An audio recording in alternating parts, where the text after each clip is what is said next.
And that's about L Boogie. Is L Boogie up in here? Prize up in here? You know the song. I said he had a good song. I heard he had a smile. But anyway, let's stop making fun of Lauryn Hill. So Lauryn Hill's finally speaking out. Took a damn near over 30 years to do it.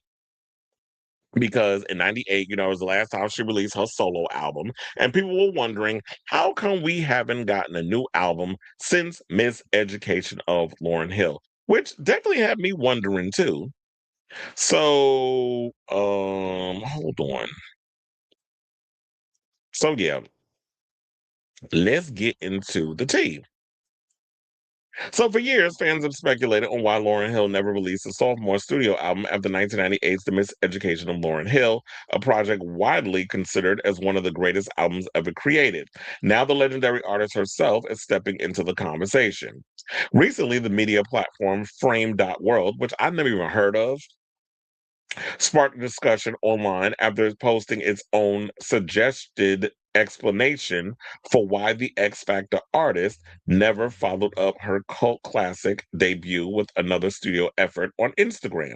Now, according to the platform, the pressure of trying to top a masterpiece, the emotional exhaustion of that came with the frame, lack of label support, and years of lawsuits and creative ownership battles also contributed to Hill stepping away from the traditional album cycle. Yeah, because there were some people that I saw in my comments, they were saying like, yeah, she trying to act like she owned a lot of the music that was on the Miseducation of Lauryn Hill and didn't want to pay a lot of the people behind the scenes that worked on that album. So there's a lot of rumors circulating on who actually has ownership over the Miseducated, which they always say like that explains why a lot of times when she's performing these songs live, she be changing up the songs because she can't play the original versions, allegedly.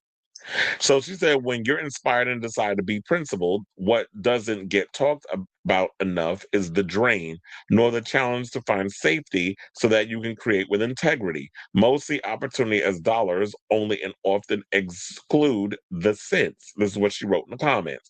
The rapper also addressed the public's complicated relationship with artistic experimentation, specifically referencing her MTV Unplugged number 2.0 project.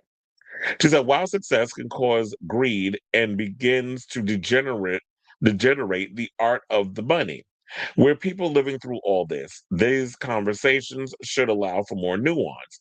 Artists go through phases. Creativity requires expression, exploration, and experimentation. There were people who hated the Unplugged album, and yet some today swear by its significance.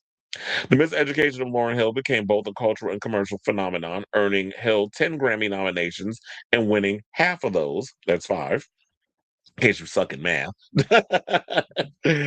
making history as the first hip hop album to receive the honor. Still, the singer rapper actress made it clear that she views her legacy as larger than simply releasing another album. According to Hill, her work helped inspire an entire generation of artists to reach for the highest levels of success, saying creativity is most potent when it's free. If I did nothing else, I introduced standards and possibilities to a generation that didn't know they could operate on that level before then.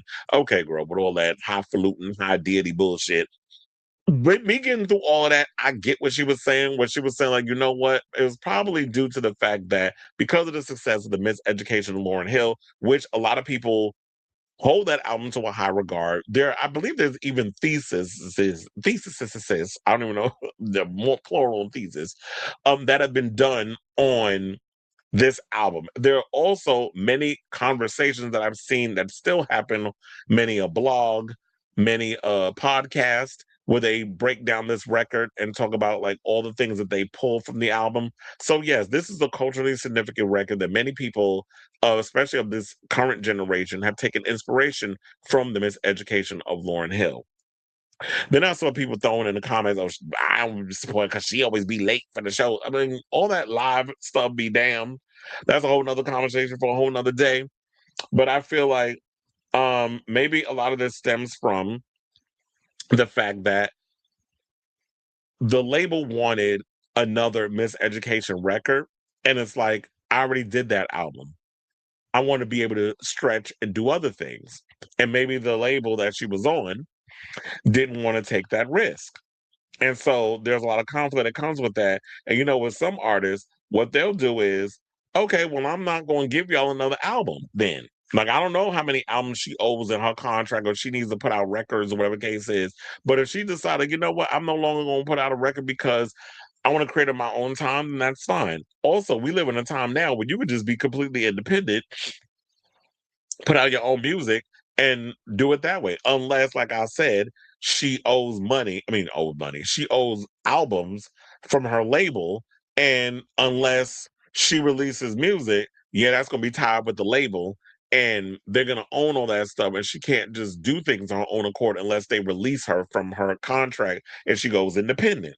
So if there's something in her where she wants to go independent, I would like to hear more music from Lauryn. But if she only wants to just give us like she did with the Fugees, they only gave us one album with the score. So they were a one group album having wonder, and she's a solo one album wonder. So we have that. And she did the one album as a solo act, she did one album in a part of a group. The only one I think that out of all of them that put out multiple albums might have been Wyclef. Because I remember there was this boy I used to have a crush on. He was obsessed with Wyclef. Danny Rosado. Child, I remember the name. That was him in high school. I used to have a crush on this little Spanish boy with muscles. I was like, oh, they built boys like this in high school.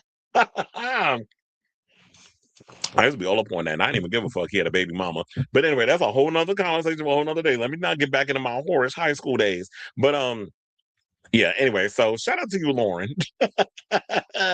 And yeah, so I definitely want to hear from y'all. Why do you think, oh wait, hold on. That was I pressed the wrong button. Why do you guys think that she never released another solo album? Do you feel like you believe what she's saying? You know, she said a whole bunch of gibberish without really giving a real answer. It's like to me, it just seemed like it was just a lot of politics that played into the music industry that may have burned her from wanting to create. And there's always this thing of like the overall pressure of constantly having to feed this beast that is the music industry in order to maintain some sort of relevancy. And I guess with some people, once they get a piece or taste of the other side of the success of being a musical artist, some people don't ain't with the shits, and it's just like I gotta have my whole integrity. And it could be that line that we're gonna take for one of her songs. How you gonna win when you ain't right within? And maybe she just wasn't right within or right with what was going on. It was like, you know what, I'm out. And I just don't want to partake in the business, political aspects of the music business. So I definitely want to hear from y'all. Let me know what your thoughts are on this story in the comments down below.